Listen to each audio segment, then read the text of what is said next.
Apa ya? Tugas. Apa ya tugasnya? Oh iya.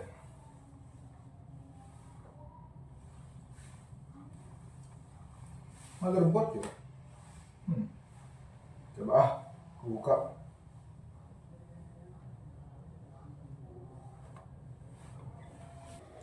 Coba aku cari cara merakit motherboard. Bentar dulu.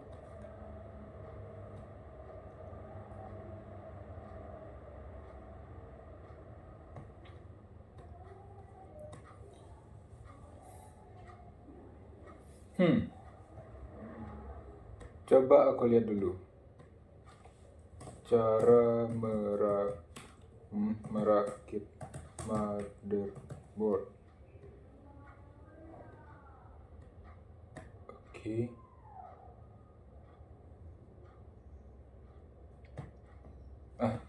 Udah masuk ke videonya.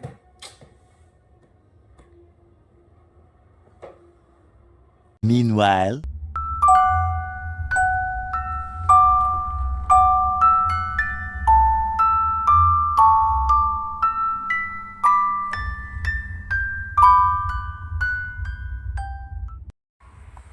Oh ini. Halo semuanya. Perkenalkan, nama saya Adi Widya Utama, bisa dipanggil Didi. Saya dari jurusan Teknik Informatika, program studi S1 Pendidikan Teknik Informatika, dengan nomor induk mahasiswa 241555101. Nah, di sini saya akan mempraktekkan cara merakit suatu motherboard. Jadi mana motherboard itu adalah suatu komponen utama yang dimiliki oleh komputer. Nah, jadi tanpa berlama lagi, mari kita ke videonya. Yang pertama, tangan kalian harus pastikan kering, tidak basah. Yang kedua, itu ada CMOS. CMOS yaitu Complementary Metal Oxide Semiconductor, yang berfungsi sebagai baterai yang memberikan daya rendah untuk menyimpan data penting pada komputer saat komputer tidak menyala.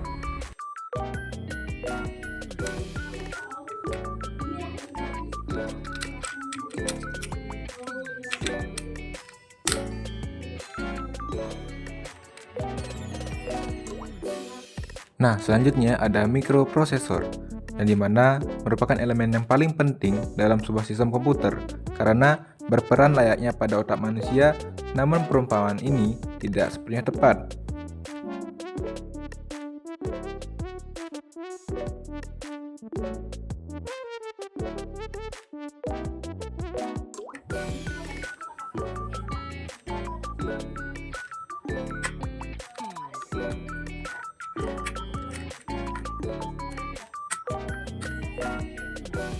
Selanjutnya ada heatsink, yang dimana heatsink ini berupa kipas yang bertujuan untuk mendinginkan prosesor jika suhunya panas. Pada pemasangan heatsink, kaitkan keempat baut pada lubang yang telah disediakan. Terdapat 4 lubang dan kaitkan secara benar dan sudah terkunci pada keempat lubang tersebut. Namun pada heatsink kali ini terdapat kerusakan pada beberapa baut yang menjadikan pemasangan baut heatsink tidak benar sesuai dengan apa yang telah ditentukan. Selanjutnya ada RAM atau Random Access Memory, yaitu memori komputer yang berfungsi untuk menyimpan data dari aplikasi atau program yang sedang berjalan secara sementara.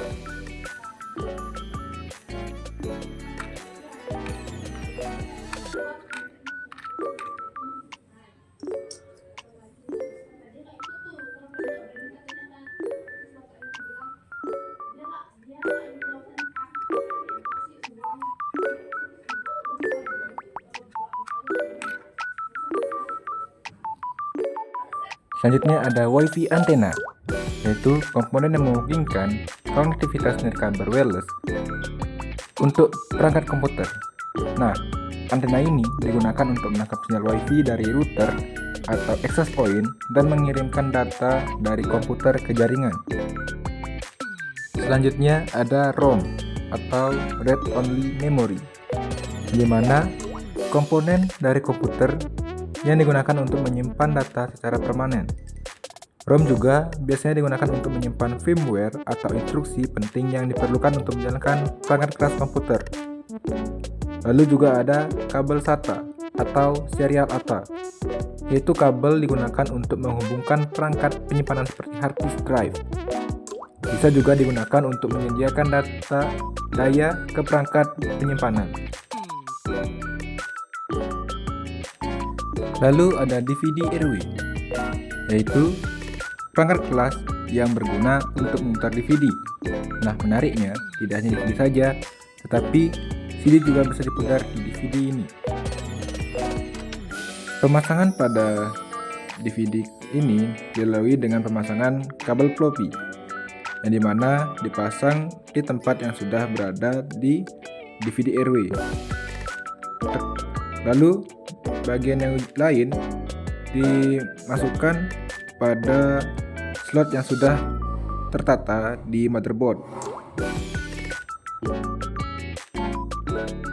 Bagian terakhir yaitu power supply, yang dimana komponen penting yang menyediakan daya listrik ke motherboard dan semua perangkat yang terhubung.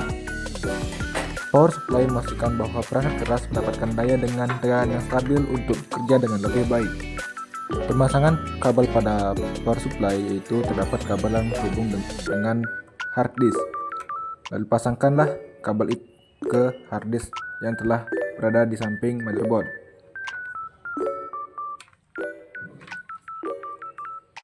Lalu ada dua kabel berwarna putih dan kuning, yang dimana akan dimasukkan ke port yang ada di motherboard. Pasangkanlah sesuai apa yang telah ditentukan di video. Kunci dengan benar kabel tersebut agar tidak ada kesalahan pada pemasangan kabel kedua tersebut.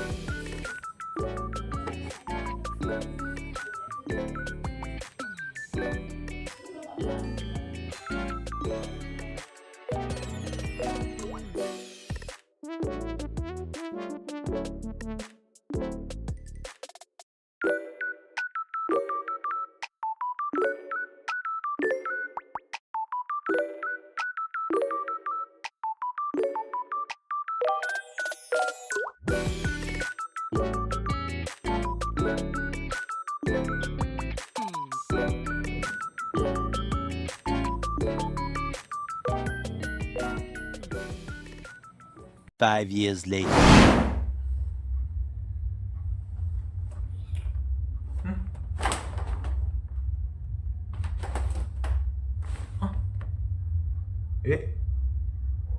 Mimpi ya?